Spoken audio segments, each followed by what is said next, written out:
ಕಟ್ಟುನಿಟ್ಟಾಗಿ ಹೇಳ್ಯಾರ ಇದನ್ನ ಕಟ್ಟುನಿಟ್ಟಾಗಿ ಹೇಳ್ಯಾರ. ಅಶ್ಲೀಲ ಯಾವ ಶಬ್ದಗಳನ್ನ ಬಳಸಬ್ಯಾಡ್ರಿ. ಬಳಸಿದ್ರ ಇದಕ್ಕೆ ದಂಡದ ದಂಡ ಕೊಟ್ಟು ಜೈಲಿಗೆ ಒಗಿತಾರ ಅಂತ ಹೇಳ್ಯಾರ.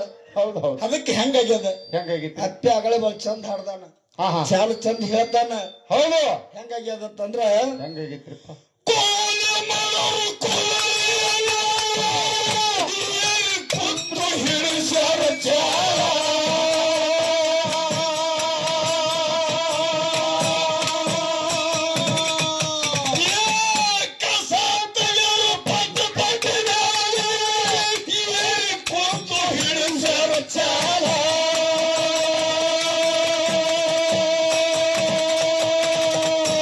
ರೈತರಿಗೆ ಬಂದು ಕುತ್ತಿಗೆಗೆ ಸೋಲ